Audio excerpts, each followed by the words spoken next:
சொரணன்றது யாருக்கு இருக்கணும்? நேத்து வரைக்கும் உங்களை கழுவி ஊத்துன அந்த தேமுதிக அந்த அம்மா அவ்வளோ மானக்கேடா கேட்டுச்சு, உள்ள கூட்டணிக்குள்ள வச்சிருக்கீங்க. நேத்து வரைக்கும் உங்களை வந்துட்டு கடுமையாக விமர்சனம் பண்ண பல கட்சிகளில், கூட்டணி கட்சிகளே மானக்கேடா கேட்ட 2-3 கட்சி கூட இருக்குது. இஸ்லாமிய கட்சிகளை உங்களை பார்த்து ராக்கெட் விட்ட கட்சியெல்லாம் இருக்குது, எல்லாருமே கூட வச்சுருக்கீங்க. அப்புறம் நீங்கள் உதயநிதி மற்றவங்கள பார்த்துட்டு சொல்கிறாரு சூடு சொரணையெல்லாம் இருக்குதான்னு எடப்பாடியை பார்த்து கேட்குறாரு.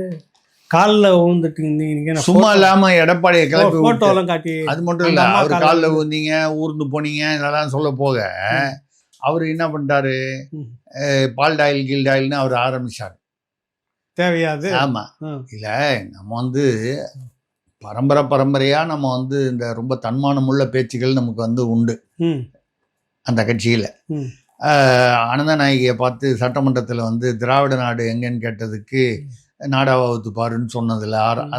அதுக்கு முன்னாடிலாம் ஒன்றும் சொல்லவே கிடையாதுன்னு சொல்லுவாங்க. அதெல்லாம் இருக்கு, ஆவணங்கள்லாம் இருக்கு, அது கொடுங்க ரைட்டு அந்த மாதிரிலாம் சொல்லிட்டு, அப்புறம் இந்திரா காந்தி அம்மையாருக்கு மதுரையில் கல் அடிபட்ட போது மாத விளக்காக இருக்கும்னு சொன்னது, இப்படியெல்லாம் சொன்னதெல்லாம் போக அவ்வளோ தூரம் போக வேணாம்.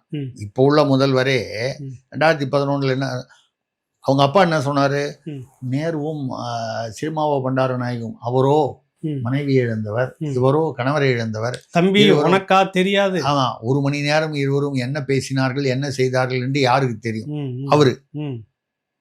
அவர் பையன்னா அந்த பெருமை இருக்கு இல்லையா அவருக்கு? கட்டாயம். 2011 என்ன பேசினாரு வீடியோ என்கிட்ட இருக்கு. அதுல ஜெயலலிதா அவர்கள் முதல்வரான போது நரேந்திரதாஸ் மோடி அவர்கள் பதவியேற்பதற்காக வந்தார்கள் விருந்தினரா. அதே மாதிரி குஜராத்தில் அவர் முதல்வரான போது இந்த அம்மா போனாங்க. அண்ணலும் நோக்கினார், அவர்களும் நோக்கினார்கள். இவர்களுக்குள்ளே என்ன கள்ள நட்பு, இதை நான் 7-8 மீட்டிங்கில் ஏற்கனவே பேசிட்டேன். இதுக்கு மோடியோ ஜெயலலிதாவோ எந்தவித பதிலும் சொல்லாதனால மௌனம் சம்மதத்திற்கு அறிகுறி. பேசுனவர் ஐயா ஸ்டாலின். அவருடைய நம்ம அடுத்த வாரிசு பேசிட்டு இருக்கு. நம்ம தான் நாகரிகத்தை பத்தியும் பண்பாடை பத்தியும் ஊருக்கும் உலகத்துக்கு நம்ம இதுல ஒரு கருத்து தெரியுங்களா? அந்த கட்சியில் இருக்கக்கூடிய 2 எம்பிங்க, பெண் எம்பிங்க, நம்ம தமிழிசை தங்கபாண்டியனும் கனிமொழி NVM சோமும், அது உட்காந்து ஒரே அழுகாட்சி. நேத்து என்னடான்னு பார்த்தாக்கா, எடப்பாடியார் பெண்களை மதிக்க வேண்டும், பெண்களை மதிக்கிறாரா, பெண்களுக்கு மரியாதை கொடுக்க வேண்டும் இப்படின்னு. என்னடா அது பெண்களுக்கு மரியாதை திமுகவில் எப்படா இருந்துச்சு, எப்படா கொடுத்தாங்க இவங்க அப்படி பேசுறாங்க? அவங்க சொல்றதை நீங்க கரெக்டா புரிஞ்சுக்கணும். மற்ற கட்சிகளில் இருப்பவர்கள் எல்லாம் பெண்களுக்கு மரியாதை கொடுக்க வேண்டும்.